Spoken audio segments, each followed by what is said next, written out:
जय हिंद दोस्तों। आज अपन पढ़ने जा रहे हैं गाउस नियम का चौथा अनुप्रयोग।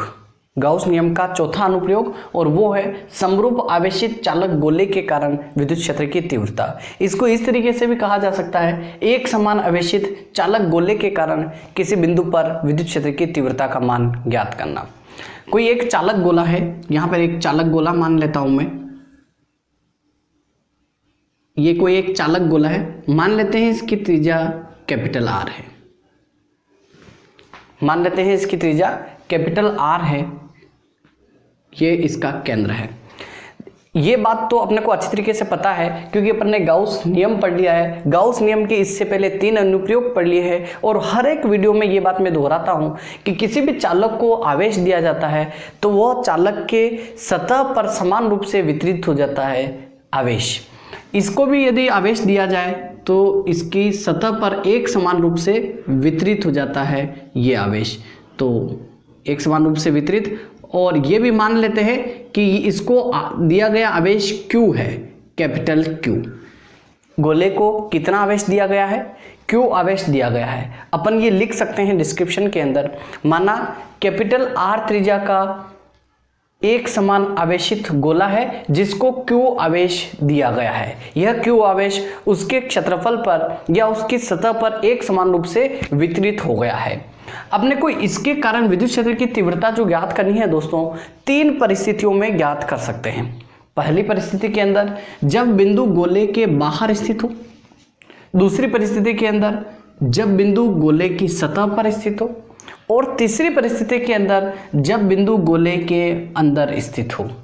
तब विद्युत क्षेत्र की तीव्रता एक समान आवेशित चालक गोले के कारण विद्युत क्षेत्र की तीव्रता 3 स्थितियों में ज्ञात की जाती है। पहला लिख देते हैं, क्या लिख रहे हैं? जब बिंदु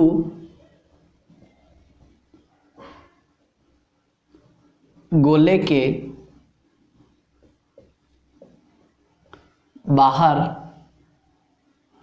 स्मॉल r दूरी पर स्थित हो।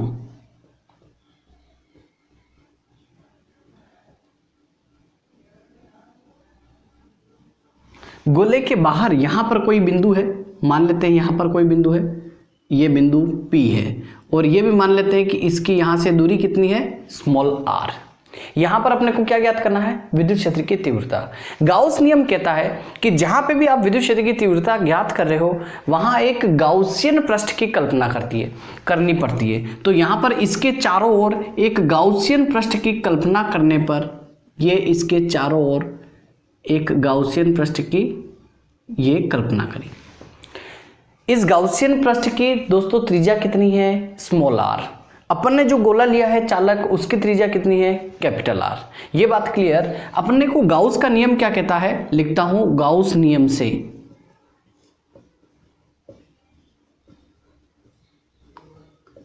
क्वेश्चन क्या आएगा दोस्तों? क्वेश्चन आएगा गाउस नियम की सहायता से एक समान आवेशित चालक गोले के कारण विद्युत क्षेत्र की तीव्रता ज्ञात कीजिए। या फिर ये ऐसे भी आ सकता है, गाउस नियम की सहायता से समरूप आवेशित चालक गोले के कारण किसी बिंदु P पर विद्युत क्षेत्र की तीव्रता का मान ज्ञात कीजिए।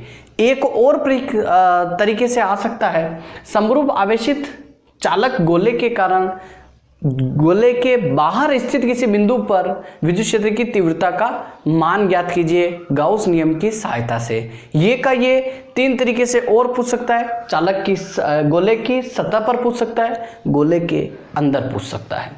तो यहाँ पे गाउस का नियम क्या होता है? वो ये होता है दोस्तों, किसी बंद पृष्ठ से संबंध विद्युत फ्लक्स का मान उस बंद पृष्ठ में उपस्थित आवेशों के बीजगणितीय योग तथा हवा या निर्वात की विद्युतशीलता के अनुपात के बराबर होता है।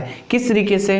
इसे close integration of E vector dot ds vector is equal to summation Q upon epsilon naught. ये गाउस का नियम है। अब यहाँ पे दोस्तों अपने को क्या चीज दिख रही है? E वेक्टर और ds वेक्टर। E क्या है? विद्युत क्षेत्र की तीव्रता। ds क्या है?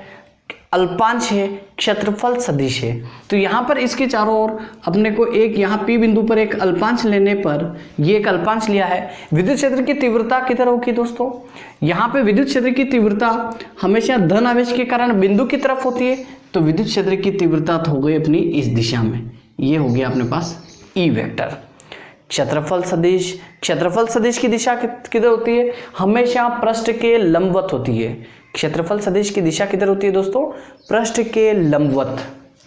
ये एक पृष्ठ है, इसके लंबवत किधर? इधर, ds वेक्टर।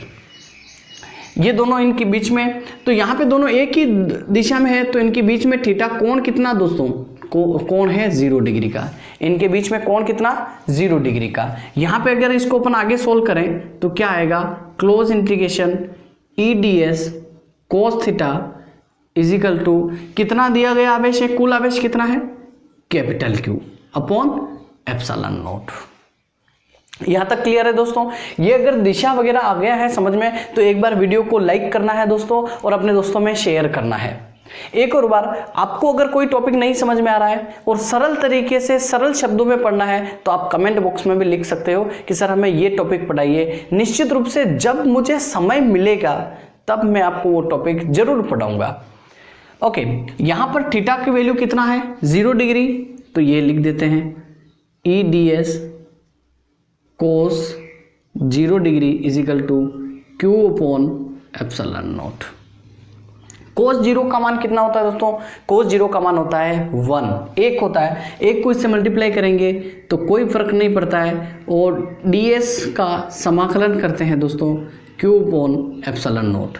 E को बाहर रखा है, ds का समाकलन करेंगे तो समाकलन कितना होता है? s is equal to Q upon epsilon naught.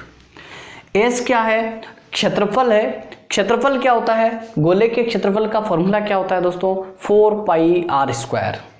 ये होता है, क्या होता है? E इंटू एस की वैल्यू क्या है? 4 पाई। कौन से गोले की बात हो रही है? स्मॉल r त्रिज्या वाली। 4 pi r square is equal to Q upon epsilon naught. ये इधर ट्रांसफर करेंगे तो अपने पास क्या आ जाएगा? E is equal to Q upon 4 pi r square epsilon naught. एक दोस्तों जब अपन ने कूलाम नियम पढ़ा तो उसके अंदर एक k की वैल्यू आती है, k का एक कांस्टेंट आता है और उस k का वैल्यू कितना होता है? 1 अपॉन 4 पाई एप्सिलॉन नॉट। मतलब ये कि जहां कहीं पे भी अपने को 1 अपॉन 4 पाई एप्सिलॉन नॉट लिखा हुआ दिखे उसके अपन k लिख सकते हैं। तो यहाँ पे भी अगर लिखना चाहें तो अपन लिख सकते हैं E is equal to 4 pi epsilon naught, 1 upon 4 pi epsilon naught को k लिख सकते हैं। तो यहाँ अपने पास क्या आ जाएगा? के क्यू अपॉन r स्क्वायर। और कहाँ आया है? आउटसाइड। आउटसाइड वैल्यू किसकी आई है? E की। गोले के बाहर स्थित किसी बिंदु पर विद्युत क्षेत्र की तीव्रता का सूत्र कितना आया है दोस्तों? E आउटसाइड इजिकल टू के Q upon r square. Clear है दोस्तों? यहां पर इसको थोड़ा सा इस तरीके से भी सोल्व कर सकते थे। ये मैं मिटा रहा हूं। यहां तक आपने कॉपी कर लिया तो आप स्क्रीनशॉट ले सकते हैं दोस्तों, और कॉपी कर लिया तो बहुत अच्छी बात है। नहीं तो मैं इसको मिटाकर ऊपर लिखता हूं इसको, और दूसरे तरीके से भी किस तरीके से सोल्व किया जाता है यहीं पे मैं लिख रहा हूं इसको, क्योंकि बहुत सारी जगह ऐसे भी लिखा हुआ होता है तो अपने को कंफ्यूज नहीं होना है। मैं किसको लिख रहा हूं? यहां इस लाइन से वापस लिख रहा हूं। ये लिख रहा हूं मैं E is equal to Q upon 4 pi r square epsilon naught. ये Q जो है ये इस गोले की क्षेत्रफल पर या गोले की सतह पर एक समान रूप से वितरित है। एक समान रूप से वितरित है तो यहाँ पे मैं क्षेत्रीय आवेश घनत्व का फॉर्मूला लगा सकता हूँ। क्षेत्रीय आवेश घनत्व को सिग्मा लिखते हैं। सिग्मा इजिकल टू होता है Q अपॉन एस। क्या मतलब है इसका? एकांक क्षेत्रफल में आवेश की मात्रा क्षेत्रीय आवेश घनत्व कहलाता है। ये आवेश का सतत वितरण का एक टॉपिक था जिसमें यदि मैं Q का वैल्यू लिखना चाहूं तो Q इजिकल टू क्या हो जाएगा दोस्तों? Q इजिकल टू S को इधर ट्रांसफर करेंगे तो सिग्मा इंटू S। ये S किसका है? किसके ऊपर आवेश है? इस गोले के ऊपर है। इस गोले की त्रिज्या कितनी? Capital R। तो यहां पे क्षेत्रफल लिख भी सकता हूं। कितना? गोले के क्षेत्रफल का फॉर्मूला क्या होता है? 4 pi r square. 4 pi capital R square is equal to Q। यहाँ पे इस Q की वैल्यू इस फॉर्मूले में पुट कर सकता हूँ और एक नया आंसर भी लिख सकता हूँ। किस तरीके से दोस्तों, ये देखिए ध्यान से, E इजिकल टू, E क्या है, आउटसाइड की बात हो रही है, गोले के बाहर की बात हो रही है, आउटसाइड इजिकल टू क्या, Q की जगह पे क्या लिखना है, sigma 4 pi capital R square upon 4 pi small r square epsilon naught. यहां पे अगर देखें तो 4 पाई से 4 पाई कैंसल, और क्या आ जाएगा अपने पास answer, E outside is equal to क्या, sigma into capital R square upon R square epsilon not. Formula अगर अपने को एग्जाम में कुछ दिया हुआ नहीं है तो अपन यहां ये कर लें तब भी इनफ है। अगर वो कहे कि ये सिद्ध कीजिए या ये ज्ञात कीजिए या ये परिकलित कीजिए, तब अपने को यहां तक करने की जरूरत है। अब दूसरा इसका जो पॉइंट आता है, ये पहला क्या किया अपन ने, जब बिंदु गोले के बाहर r दूरी पर स्थित हो। दूसरा है जब गोले की सतह पर हो। मैं दोस्तों यहां पे डायरेक्ट आंसर लिखूंगा, आपको भी आंसर लिखना है, सिर्फ हेडिंग ही लिखनी है। क्या लिखेंगे, जब बिंदु गोले की सतह पर स्थित हो, जब बिंदु गोले की सतह पर स्थित हो। दोस्तों यही बिंदु जब यहां स्थित होगा, यहां स्थित होगा, एक नया डायग्राम बना सकते हैं, और ये बिंदु जब यहां स्थित होगा तो गाउसियन पृष्ठ भी यही होगा, कोई स्पेशल बनाने की जरूरत नहीं है। या एक काम कर सकते हैं, यहां मैं बना ही देता हूं, यहां बना रहा हूं दोस्तों, ये यहां मिटाकर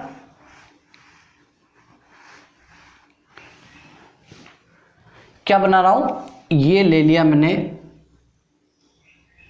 क्या लिया था, एक कैपिटल R त्रिज्या का गोला, R त्रिज्या का एक गोला है, इसके ऊपर ये आवेश एक समान रूप से वितरित है।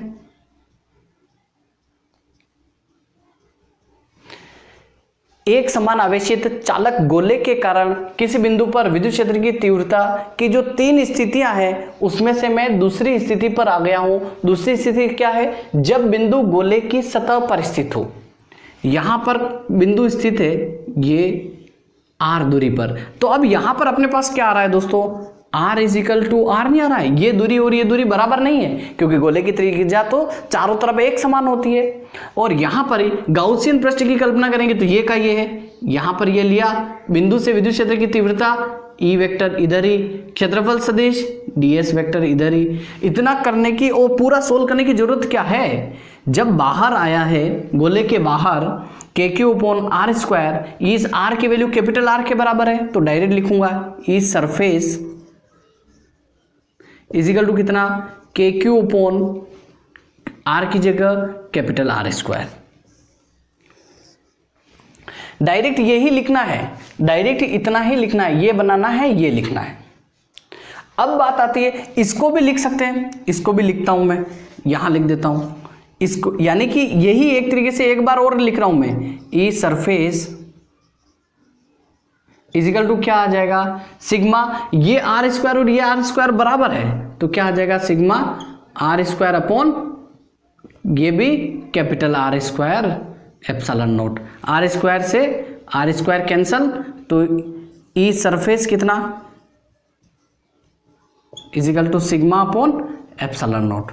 दोस्तों कंफ्यूज नहीं होना है, ये फॉर्मूला और ये फॉर्मूला सेम है, एक ही है, दोनों लिख दें तब भी चलेगा और दोनों में से कोई एक लिख दें तब भी चलेगा। ये है एक समान आवेशित चालक गोले की सतह पर विद्युत क्षेत्र की तीव्रता का मान। अब इसका तीसरा एक और करना है, तीसरा क्या है, गोले के अंदर स्थित किसी बिंदु पर विद्युत क्षेत्र की तीव्रता का मान, वो कर रहा हूं मैं दोस्तों यहां पर। आपको लिखना चाहिए, आपको क्या लिखना चाहिए, तीसरा पॉइंट, जब बिंदु गोले के अंदर स्थित हो, ये यहां पर पॉइंट नंबर 3 या केस नंबर 3। पहला अपन ने क्या लिखा, जब बिंदु गोले के बाहर r दूरी पर स्थित हो। दूसरा लिखा जब बिंदु गोले की सतह पर स्थित हो। तीसरा जब बिंदु गोले के अंदर स्थित हो। इसके लिए मैं डायग्राम बना रहा हूं दोस्तों, ये एक कैपिटल R त्रिज्या का गोला है और यहां से इसके ऊपर आवेश Q एक समान दिया हुआ है पॉइंट आपको लिखना है, मैंने नहीं लिखा है। पॉइंट क्या लिखना है, जब बिंदु गोले के अंदर स्थित हो, यहां मान लेता हूं इसके केंद्र से ये यहां पर r दूरी पर बिंदु स्थित है। मतलब क्या कह सकते हैं, कैपिटल R जो है बहुत बड़ा है किससे, स्मॉल r से। यहां पर अपने को ज्ञात करना है विद्युत क्षेत्र की तीव्रता, तो अपने को एक गाउसियन पृष्ठ की कल्पना करनी पड़ेगी। ये गाउसियन पृष्ठ, अंदर क्या है, गाउसियन पृष्ठ।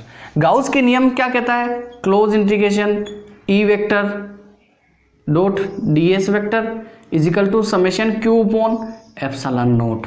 यहीं पर ध्यान देने की जरूरत है, यहीं पर ध्यान देने की जरूरत है। इस गाउसियन पृष्ठ के अंदर आवेश कितना आ रहा है, क्योंकि किसी भी गोले को, चालक गोले को अगर अपन आवेश देते हैं तो उसकी सतह पर एक समान रूप से वितरित हो जाता है।